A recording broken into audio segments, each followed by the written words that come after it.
Ryan Reynolds here from Mint Mobile. I'm proud to offer premium wireless for just $15 a month. And I'm proud that we have thousands of 5-star reviews from customers like Dan D. in New York, who writes, "I am satisfied customer. How can this only be $15? He wrote it in all caps. I needed you to feel it, like he feels it. I hope I did that justice, Dan. And I hope that you try Mint too at mintmobile.com/switch. Upfront payment of $45 for 3 months required. New subscribers only. Renew for 12 months to lock in savings. Additional taxes, fees, and restrictions apply. See mintmobile.com. When you wake up well-rested on a great mattress, everything becomes clear. I do make everything about me. Things you missed when you were tired finally reveal themselves. My passport is in the pocket of the duffel bag I took to Mexico. At Mattress Firm, we know the right mattress matters. We also know that price does too. So if you see a lower price somewhere else, we'll match it. Plus, you get free and fast delivery. Shop in-store or online at mattressfirm.com. The right mattress matters. We'll find yours. Restrictions apply. See store or website for details.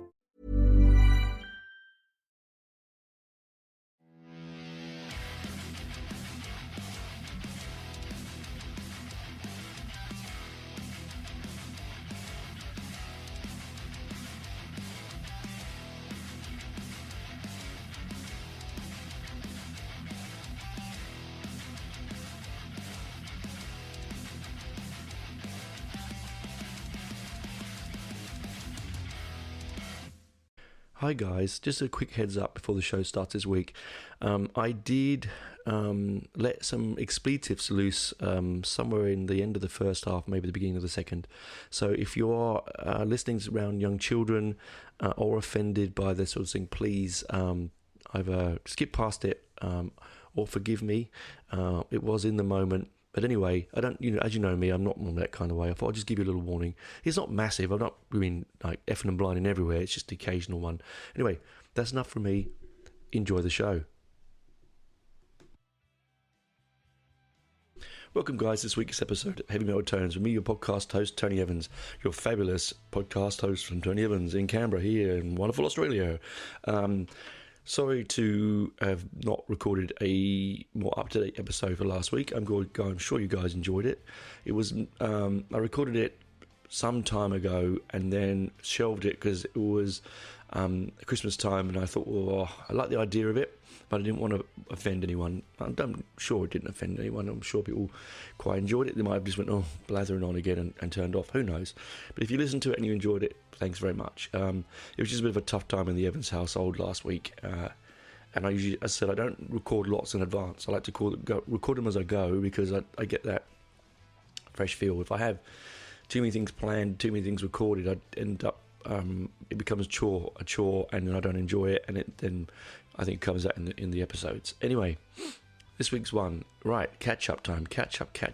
So I had this planned for ex-colleague of mine, a good friend of mine, a few weeks ago. Hope you enjoy it. So this is the heavy rock. I haven't covered heavy rock yet. I've done a couple of other subgenres. Click back and find them if you haven't listened to them. Doom and black metal and death metal and so on. I haven't done and thrash. I haven't done heavy rock, and heavy rock is one of those subgenres that sort of is more than a subgenre, isn't it? It's more of an overarching umbrella of all of the heaviness that we listen to. I mean, if you want to bring it down to its minutiae, even the most extreme, Nordic black metal with the most dungeonous, cavernous doom from Sweden, or the fastest anarcho-punk metal thrash from the States. It all comes under the same banner, really, as heavy and rock. So like the punks never liked the term punk rock because they were not about rock. They were about destroying and rebuilding in a different genre name and not having a label. That sort of case, you can see some bands will say that with heavy metal, but I think really we have to think about it. It's all heavy rock, and it's a really fascinating subgenre. To me, it's the gateway drug of rock and roll to the heavy metal world. I think most people of an early age will do heavy rock first, possibly heavy blues, maybe a bit of punk, but they'll go that way first, right? a lot of people get the misconception when it comes to heavy rock, what I think it actually is. Like, you know, you get people walking around with Led Zeppelin shirts on, and I'm all cool with that. Zeppelin, you know, I don't let a lot of Zeppelin into my life, but when I do, I enjoy it.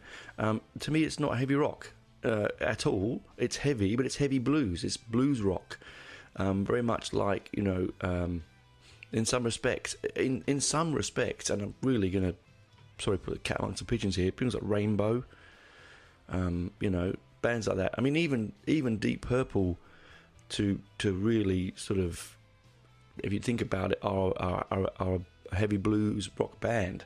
Well, they probably started off blues rock band and ended up a heavy rock band. It's a very big category. You know, subcategories get mixed into that, which I find really irritating, like AOR, like adult orientated rock, or progressive rock in some respects even gets put into heavy rock, and that has no place there at all. There's heaviness in progressive rock, but progressive rock is, as it says on the tin, is progressive. It doesn't chug along on a heavy crunching A chord and take you right through the song on a rhythmic 12-bar journey. It goes, you know, on all sorts of weird and wacky ways, as we know. Same as with punk rock, it doesn't have a heavy rock feel to it, because it has no, it doesn't have anything to do with heavy rock. It's not even got the same DNA. Like, there's no real guitar signatures that are similar. So heavy rock, for me, it started, well, it's mainly a European, a British and an American phenomena. It's the kind of loud music that your parents sort of didn't mind you listening to, but didn't like it either. You know, it was still youth music. It was still a way of eliciting an emotion and a feeling, but it wasn't. It's not something that's really controversial. I mean, lyrically, in most traditional heavy rock bands, they're not really doing anything lyrically challenging. You know, it's mainly like fast cars and drinking and you know, loose women and you know, lost love and all that sort of stuff. It's not you know, far, you know, driving down the motorway and all that sort of. It's not really. It's sort of. It is very metallic in the fact that it has this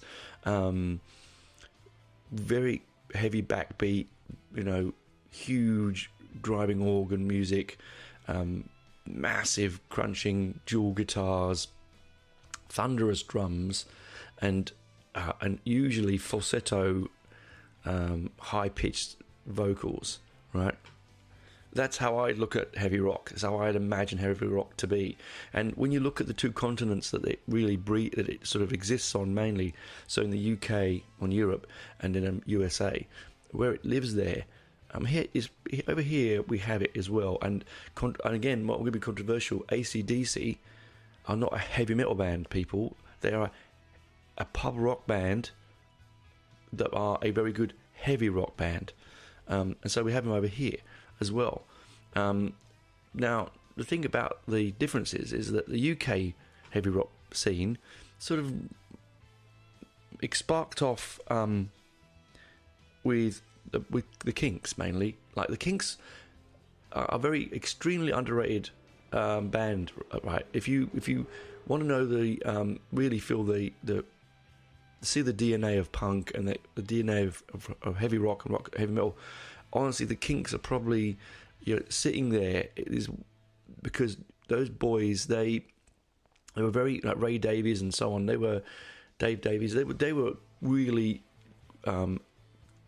intelligent men that were pushing boundaries, like slitting their speaker cones to make it fuzzy and the guitar fuzz. You know, a good story. A friend of mine, Ron. I mean, Ron, God rest his soul, is probably dead now. I mean, I haven't spoken to Ron in almost 30 years, and he was in his late 60s then. He used to live in Hampstead, which is a posh part of northwest London. It's posh now. It might have been then. Anyway, he had a bit of money in his pocket, and he was a bit of a, you know, about the faces around the town, and he lent Ray Davies a $5 to buy. No, I apologise. Rewind that. He didn't. Ray Davies. He lent Rod Stewart a $5 to buy a microphone. He lent Ray Davies some money. He didn't tell me how much, to help buy a guitar stack. And he stood after me and said that all this money they made and never paid me back, which was quite funny, really. Anyway, that's a side note. So you have this British sound, right, coming from the Kinks, and then you get from there, you're leading out. I mean, I could name lots, but I'm going to name bands that I think are more very British sounding heavy rock bands, right? So Badfinger, Free, The Who, Thin Lizzy, Budgie, Uriah Heep, Nazareth, and to some extent Black Sabbath, okay? To some extent. Even though we know that they sort of invented heavy metal, but they're more doomy based sound. They weren't a kind of wind in your hair kind of speed freaks that a lot of the heavy rock bands were. I mean, think about the uniform of the heavy rock band, right? Really tight blue jeans, so you could see what they had for lunch. Into a flares, like low cut into the waist. You know, usually if it was the Who in Roger Daltrey, no t-shirt because he's ripped as hell. A little sort of, vest, long hair, and hairy. If you're the guitarist or the bass player, usually really hairy. The drummers, you couldn't really see them, but they were really just big hair and hairy, sweaty dudes. But the front men are usually, clean cut, long hair, ripped and just have this amazing vocal range. All right. I think that the UK heavy rock scene sounds different to the American heavy rock scene because think of the this analogy that when you put something if you put something in cold soil, it might grow, it might not grow. It will be kind of dark and mouldy and old, but if you put it in hot and warm soil, things might grow, right? So, that's a silly analogy. I'm going to rewind that, and I don't know where that came from, but you know what I'm trying to say. What I'm saying is, in the UK, it's quite cold and overcast and dark 90% of the year, and so the music's usually a bit more industrial, like particularly where it's coming up from the north, where the factories are. So, like the real birth of heavy metal comes from the north of the UK anyway. So that's sort of, it's usually a bit more. I think weirdly for the Brits, it's a bit more blues driven. Actually, I think the heavy rock in the UK is a little bit more blues. It's not as blues driven as Led Zeppelin. That's why I didn't put Led Zeppelin in the list there, or Cream or something like that, because it's too blues driven. But it's that kind of like, it doesn't have the kind of, if you put a Nazareth album on, or if you put on a Uriah Heep album on, and listen to what's going on there, right? So I'm just knocked my mic. 1 second. You play songs like Lady in Black or July Morning, Free Me or Easy Living. They're all quite. You can hear the DNA of the blues in the background, but with a heavy organ sound, quite progressive. You get this sort of crushingness. This sort of almost feels like the clouds are in over you kind of feeling. Whereas when you pop on an American heavy rock band, and I know that they're more when I think of American heavy rock bands, I genuinely think of kind of Texas kind of bands like Lynyrd Skynyrd, because they're not blues driven. There's blues in there, but they're more kind of like, I don't know, they've got their own sort of delicious Americana that really works, not for everyone, I know, but I just feel American heavy rock bands have that, have that sort of sense to them, that they're lighter, fresher, cleaner, they're not, you can't imagine them travelling up and down the M1 in a green minivan with with only one working window and no heating. They look like the kind of guys that would be sitting on the beach for most of the day and then swagger into the venue and then hit some really righteous hardcore chords. Bands like Heart and Journey and Boston. These are the kind of bands that I think of as an American hard rock band. And again, even more tight blue denim, even more chiseled good looks, And Boston, are absolutely one of my favourite albums, bands of all time. In fact, Boston's self-titled album, Boston, is just unbelievable. The story behind that is quite amazing. He recorded the album... I'm not going to say he. Tom Scholz recorded the album in his bedroom, did all the parts, and then got the money from the record company and said, "Oh, yeah, I've got all these members of this band playing in the band," and he took all the money, made this outrageous album with some of the most unbelievable guitar solos and overlaying, sounds, and then just hired a band and toured with it. Unbelievable, really. I mean, fantastic. But the thing about and Cheap Trick, I mean, there's another classic one. Cheap Trick. Not my cup of tea. I know people love it, but it doesn't do it for me. 6-neck guitar and all that stuff. It is what it is. I always weirdly associate Cheap Trick with a British band, Wishbone Ash, who really invented the whole dual guitar sound. Because that's why why Steve wanted two guitarists, because he was a big Wishbone Ash fan. I love Wishbone Ash, and so it has that kind of real. That's a bit more groovy. I have to say that the Wishbone Ash, as bands go, is a bit more groovy. ZZ Top, I'm going to put them in hard rock as well. I wouldn't have Aerosmith. I'm going to put into hard rock because I would not. And again, those are fun-loving young men making fun-loving music, right? West Coast sounding rock and roll. It's not that sort of heavier stuff. Although there are bands from that side of the world which actually little-known bands that you probably have never heard of, and I hope you have. Oh well. If you listen to my show, you might have a little bit more musical nous and go, I know who this is. Or if you don't know, you've heard them at least. So one of the loudest bands in the history of the world at one point, it wasn't Slade, because Slade were one of the heaviest bands in the world. Now, you might say and shake your fist at me, why haven't you put Slade into heavy rock? Well, because they're more glam. They're very heavy rock and glam, but they're more glam, right? And also they were skinhead band as well, and all sorts of stuff. Anyway, Thin Lizzy's more heavy rock. But let's think of the band I was talking about now. Blue Cheer is the name of the band. Now, they formed in 1966, and they were the loudest band in the world at one time. Absolutely huge band. They are considered the originators now. I mean, Black Sabbath would have a different say in this, but one of the real originators of doom metal.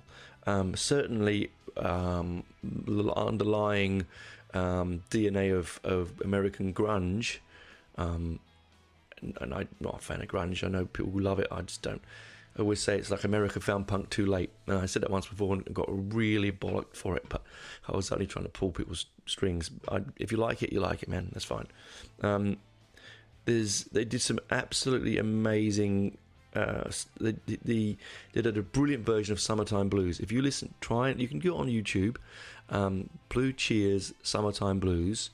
I've always liked the Sid Vicious version, always. But the Blue Cheer one, it will kick your balls off. It's fantastic.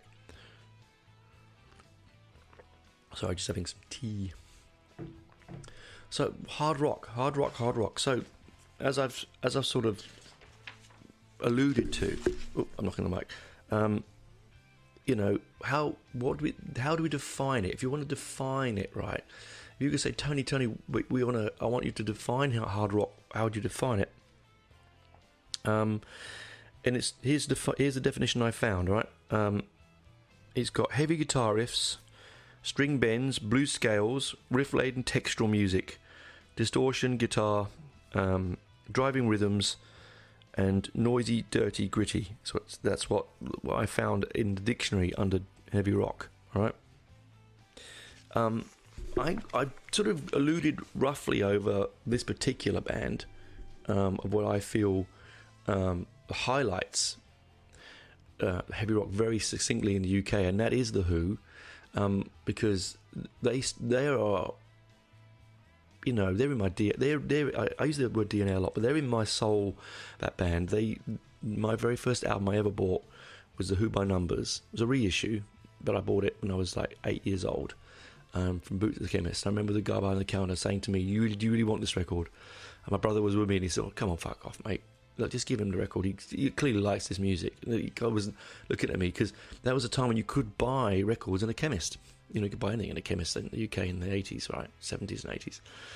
It wasn't just, you know, condoms and laxatives. It was, you could buy a record or a cassette. In fact, I remember buying a ZX 81 computer game there, because they sold computer games for a while as well on cassette. And I think it was, if I remember rightly, oh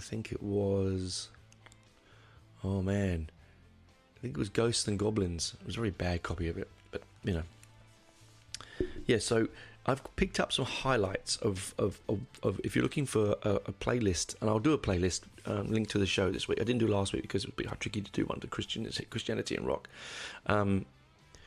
So like things like the Who's My Generation, really, again, where's the blues in that? I don't hear the blues in My Generation, so therefore it sounds like it's a complete move forward. Yeah, right. The Beatles' Helter Skelter. I mean, everyone sort of points fingers at Helter Skelter, don't they, as being the first heavy metal, heavy rock song.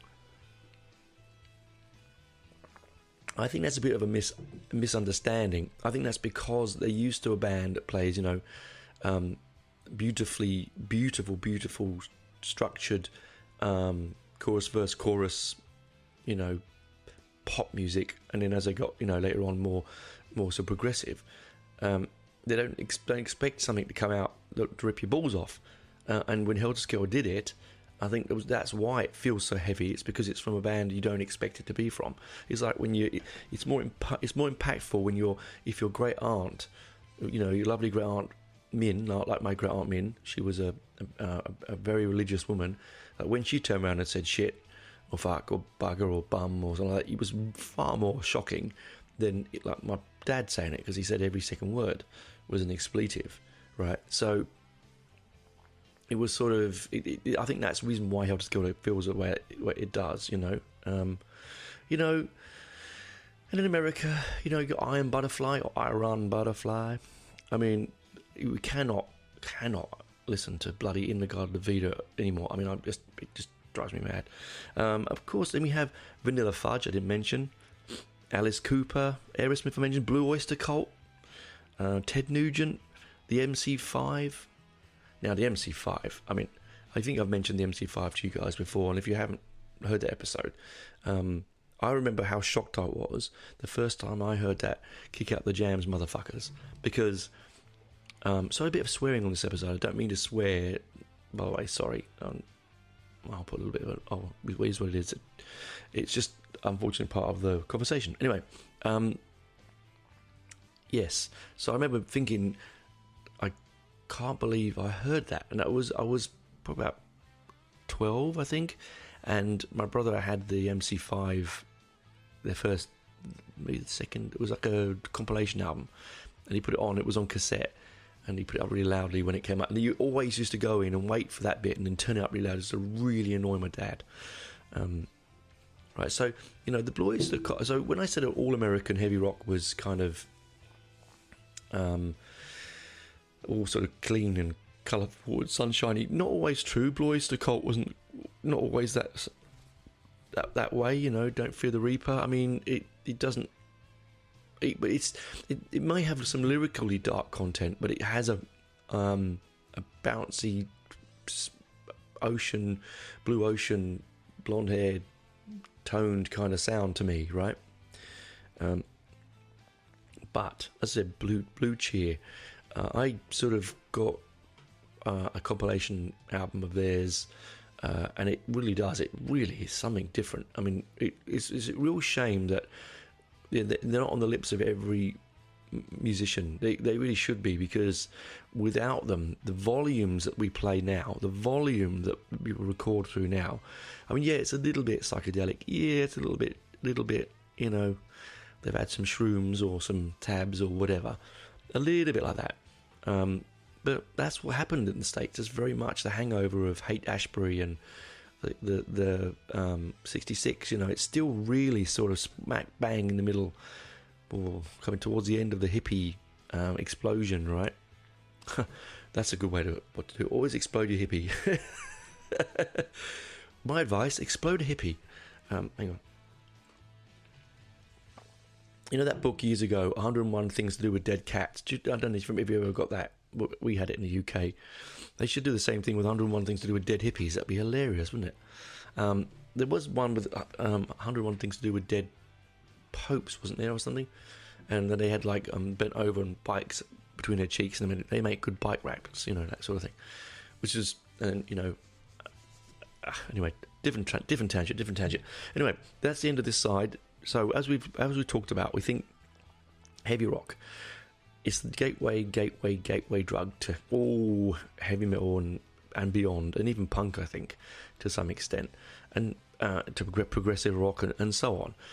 And then we have two delicious sounds. I think we have a sort of more youth, sort of angry, because that's the way that Brits are, aren't they? They always seem to be angry about something.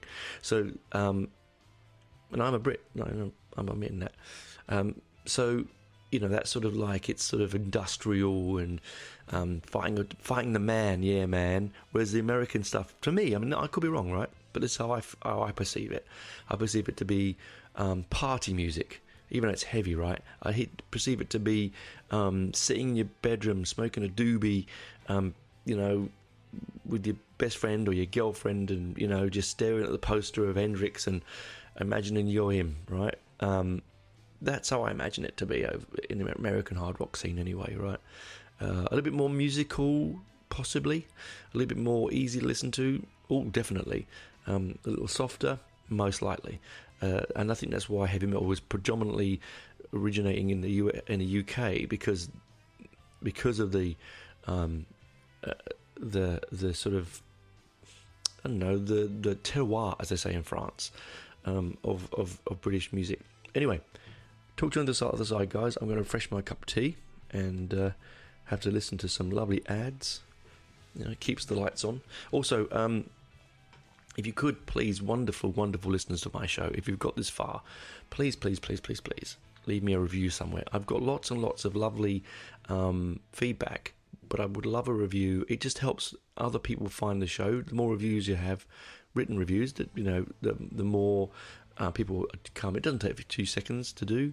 It could be negative, it can be positive. I don't really mind, man. Come on, whatever you feel, right? If you feel angry, you don't like it, say so. If you love it, say so. Obviously, try and keep it positive and subjective, not reactive, right? But if you could do that for me, that would be a wonderful thing. Anyway, talk to you on the other side, guys. Bye for now. When you wake up well-rested on a great mattress, everything becomes clear. I do make everything about me. Things you missed when you were tired finally reveal themselves. My passport is in the pocket of the duffel bag I took to Mexico. At Mattress Firm, we know the right mattress matters. We also know that price does too. So if you see a lower price somewhere else, we'll match it. Plus, you get free and fast delivery. Shop in-store or online at mattressfirm.com. The right mattress matters. We'll find yours. Restrictions apply. See store or website for details.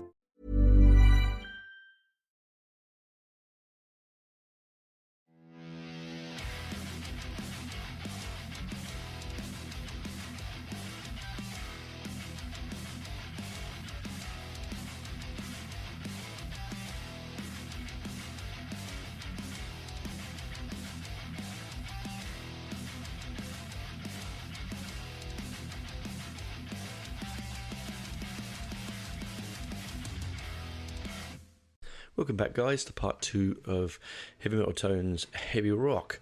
It's only just going to sort of briefly summarize, is that the right word? Summarize, that's the word. Summarize, come in the morning. Anyway, that was my Australianism coming out of me there. I don't know why I did that. I don't know why I did it. Probably just the fact it's early morning and I was up late night watching my beloved Hammers lose to Brentford. Oh, bloody hell. Anyway, it happens. That's football. I've got a big European game coming up in a few days' time, so I think that we're just resting some players. Anyway, it doesn't matter. You don't want to hear about that. Well, you might do, because if you're Iron Maiden fans, you might know that that the Iron Maiden band are West Ham supporters. Now, you might say, "Oh, you're a West Ham supporter because of Iron Maiden." No. I've been watching West Ham since I was 5.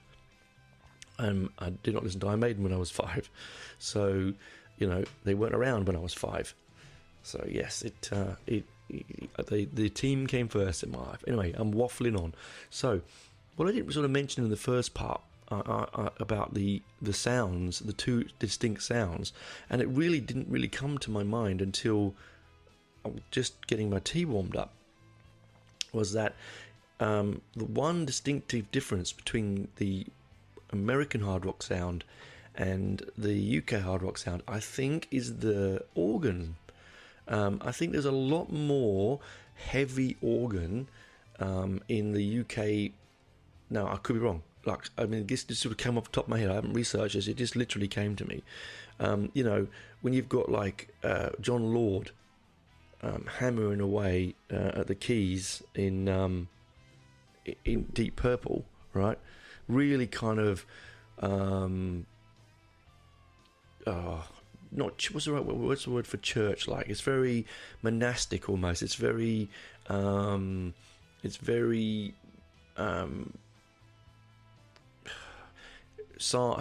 It's a very British sort of, it's a bit sort of, William Blake-esque kind of driving organ sound that sort of drives behind everything else, which I know you get in some Blue Oyster Cult and some of them other American hard rock bands, but you don't get it with the same kind of crazy intensity that sort of leaches out from things like ELP and Yes and things like this sort of front and center madman on his playing with his organ, misses, in front of a crowd of people.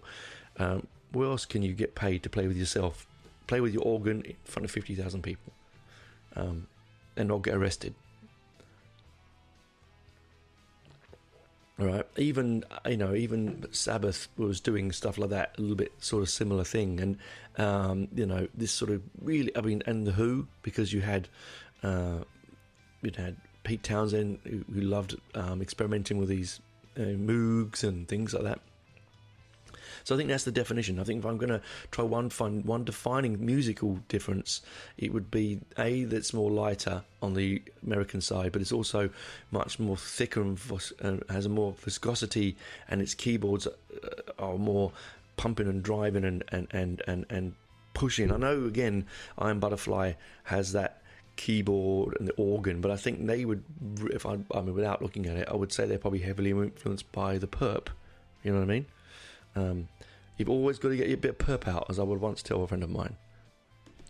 So that's it, really. Sort of, that kind of, everyone knows what a Leslie is out there. I know John, who's listening to this, will know what a Leslie is. So a Leslie is it's a speaker that has a foam, like a polystyrene case around the speaker, and that spins and it has a gap in the polystyrene. So as it spins around the speaker, you can imagine it at different sort of speeds. It gives sort of a wall sound, because it lets the sound out, then it muffles it and lets out, and muffles it in different rotational speeds. And you attach that to your Hammond, and bingo bango, you've got some really righteously weird sounds coming out. And this is before they had all of the, the stuff like the mini Moogs and the Moog and the Moog Maxi Moog and all of that, synthy stuff. It was just a really simple way, and they would, John Lord, God, man, what a man! He'd thump the shit out of that keyboards, and he would really drive it. And he was really into the blues, and he would take his blues rhythms and sort of mutate them into this sort of heavy rock sound, And I think that really, when I now think about the differences, that's probably the predominant difference. So that's it. That wraps that sort of little subgenre chat up. I could go into it a bit more, and I probably will do if you'd like me to do so. Please reach out and ask me to do so. But I would definitely, honourable listens, I'm going to put the list, as I said, I will put my Spotify list up on my Facebook page. If you don't have Spotify, just reach out. I might just write them down so you can then go to iTunes and do it at iTunes. I only have Spotify, to be honest with you. So let's just leave it at that. But I might put the list up. When I put the the songs up, I will put a list of the songs as well. So then you can choose to listen to it another way if you can't have Spotify. Anyway, I just want to finish on a funny story. You might enjoy this, guys. So sit back for a tale of silliness in shoeing with your hero here, Tony. So first gig in it'd have to be 3 months. Early March, April, May, 2 months. Sorry. Yes, late 2 months. We were at the Basement, my favourite place in all the world. You all know that. I've talked about it. Love that venue. We were going to see the Iron Maidens, the American all-female Iron Maiden cover band. And they are superb. Superb. Not in the same league, in my opinion, as Aces High, the Australian Iron Maiden tribute band, which is Son's band. Unbelievable. I genuinely, they were great. But I think that Son's band does it better. But anyway, we're not reviewing the band. The band were brilliant. They were brilliant musically. They were tight as the singer could really hit the notes, the Brucey notes, and it was fun, right? The bass player, who was about, honestly, what a bass player. She was like 4'4", but the bass was massive on her. She had the traditional Stevie bass with Hammer's logo on it. The best football team in the world, won't say anything else. And so they were just brilliant. But so picture the scene, right? We got there. We have this place is packed. We got there and had dinner because they do the best food at the Basement. If you're in Canberra and you want a burger, like honestly, Chompy's at Basement, it's just unbelievable. A beer or two. We had a beer at the club before. Benji and I caught up after work. I worked all day. And then we got in to the Basement about 6ish and having dinner. But the support act was a Aussie Motorhead band called Motorised, and I thought they were really good. I mean, I just couldn't hear Lemmy's, the bass player, singer's part. I couldn't hear it. I was right in front of the guitarist, and he was great, but I could barely, I know the songs. But if you picture the Basement, there's a stage, it's a low-level riser, and then there's a grill, like a railing, like a separation railing, right? And where it separates you from the band, and then a space so that the photographers can get up and down, to take photographs. And there's these ledges where you can put your beers, or you shouldn't, but it's like a seat sort of thing for the photographers, but you can put them there, like things there. Well, I put my beer over the railing. I'm listening to Motorised. I'm getting into it, really getting into it. Yeah, this is amazing. And I thought, I'll get my beer. And I misjudged in a massive way the distance between my head and the rail and where the beer was. And I just remember hearing like an absolute thunk. And I thought I smacked my head. But I didn't think it was bad because I was just in the moment with the music. And I grabbed the beer and I put my beer back down. And the guitarist in the band, he looks at me and he's sort of looking at me slightly aghast. And I thought, okay, not thinking of it. I turned to this stranger. I didn't. And I turned around to Callum, my friend Callum, who was standing next to me, and Benji behind me, and they all looked at me as if I'd just come out of a spaceship, and I'd wiped my face, and it was covered in claret, man. It was blood. I'd split my skin open, and a massive egg was appearing on my forehead. And it wasn't. I didn't feel any pain until I realised I'd done it, and then suddenly I thought, oh shit, this hurts. I didn't do anything because I didn't want to lose my spot for the band. So I basically just wiped the shit off my forehead, used my t-shirt, Rock and Roll Man, and just sort of carried on. And I had people taking photographs of it and putting on their Facebook pages, putting Heavy Metal's live and living in Canberra, and also it was hilarious for a 50-year-old man to smash his head. And in a part of me is going, should I go and get concussion tests? Should I go and get concussion? It wasn't that bad. It just happened to hit me. There was a little metal raised bit, like a little sort of elbow bit I missed. That's exactly where I hit it. If I'd hit it flash on, it would have hurt. I'd have rubbed my forehead, but I wouldn't have done any damage. Now I've got this great big yellowy bruise and a scab. If you want to go to my TikTok page, you will see it. It's quite funny. Anyway, but the gig was brilliant. The only downside to it is they didn't play Iron Maiden. They did most songs up until Somewhere in Time. They did Fear of the Dark, and that was as farthest forward they went, really. They sort of basically did the first 4 albums max, and so that was a bit interesting. It was like an hour and 10 set, maybe 9-10 songs, but they were very good. I mean, they were great. I mean, they did Transylvania, which was brilliant because they needed to give time for the singer to get changed into the trooper outfit. But they were, you know.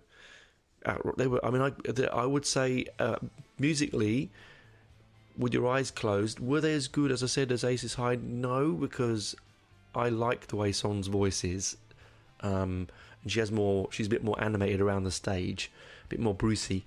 But at the same time, she hasn't travelled around the world, and is, you know, I mean, that's always a bit harder, isn't it, to not know your stage and not know the country. Anyway, it was a corker of a gig. Motorizer were good. I would like to see them again when I could hear the vocals, although the only one I could hear that came up really well was Murder by... Is it Death by Murder? Oh my God. I think it's Murder by Death, isn't it? Yeah. Which is, you know, it's a classic, right? It's Killed by Death. God, Tony Evans. There's Motorhead fans out there screaming at me now. Yeah, just have to forget me. I just have moments. And I'm a big Motorhead fan. Isn't that crazy? Killed by Death. Their version of Killed by Death was really, really good. Of course they did Ace of Spades. Of course they did. Of course they can do Ace of Spades. But they did, you know, Killed by Death, which is like, you know, one of the craziest videos of all time, in my opinion. Liam on a motorbike, you know, flying through a wall. I mean, it's a brilliant. And the beauty of Motorhead, on a different subject, is that, like punk, because it's punk based heavy rock, you don't hang around. You know, like the Ramones. If you go to a good Ramones tribute band, and we've seen some crackers. I've even seen the Ramones live, but some of them anyway. You get so much for your money, right? At the same time, consequently, a good prog rock band, if you get a 26-minute song like Supper's Ready, when you see Genesis, and I hear people going, oh my God, and yawning and about to fall over when you say that, but I love it. Oh God, I love it. That's worth your money as well, isn't it? Right? Absolutely worth your money. Speaking of which, I'm reading this really good book on, and it's, of course I'm reading this book, it's basically like an A to Z of heavy metal, right?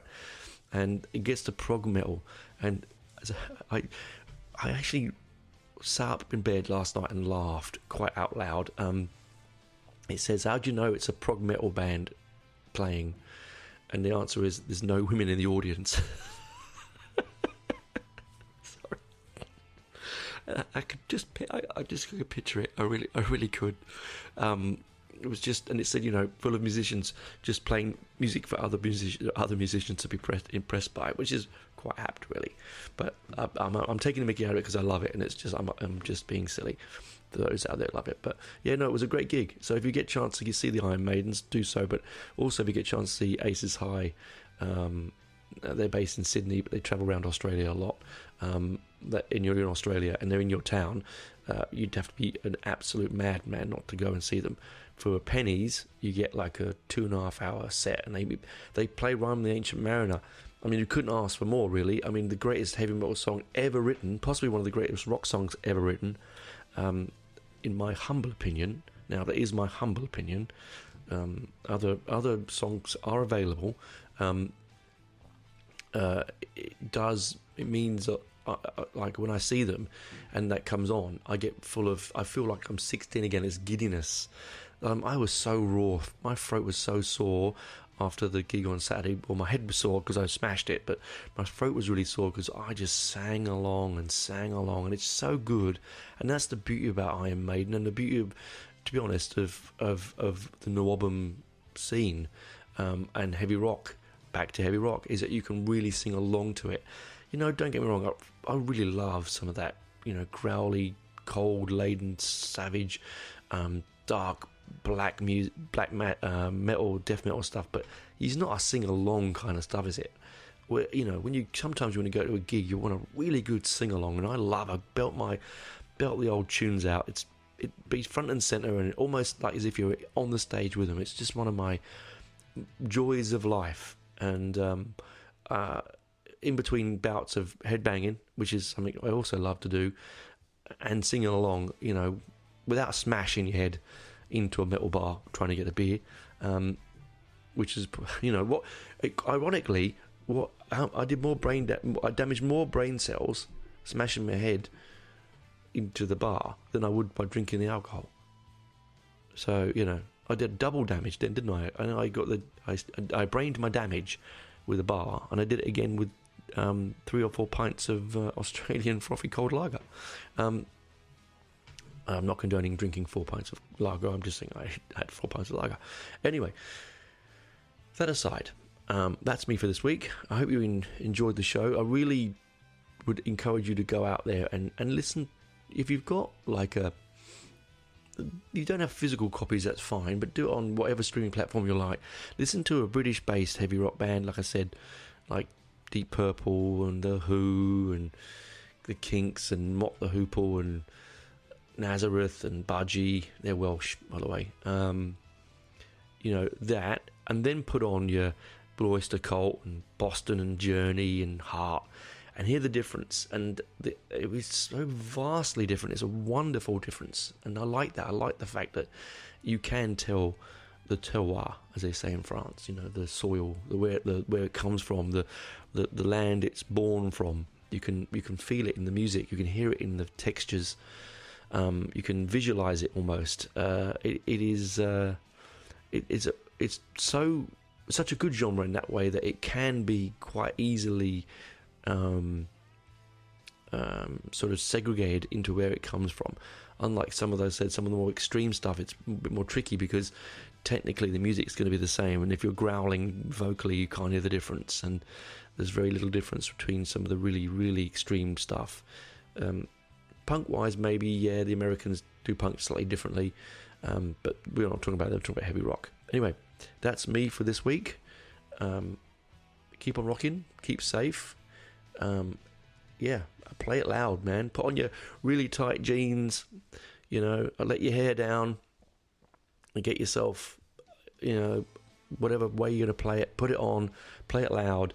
And for those 15 minutes, you could be Roger Daltrey, or you could be Ian Gillan, or you could be anyone you really want to. You could be Ray Davies. You could be anyone you want to be. And that's the beauty of rock, isn't it? The beauty of music. For those moments that are, you know, like, you know, the world is a shitty place. It truly is. It's full of, you know, sadness, violence, oppression. But for those few moments when you put that record on, those people that make that music make your life such a better place. And I think that's why I do this podcast, and it's why I can't be without music in my life, and I can't bear the thought of it, because it blocks out the fuzzy noise of the world, and it makes my soul and my being just sparkle. Anyway, that's me being hippie for the day. Enjoy your music. Chat soon, and we'll talk next week. Bye for now.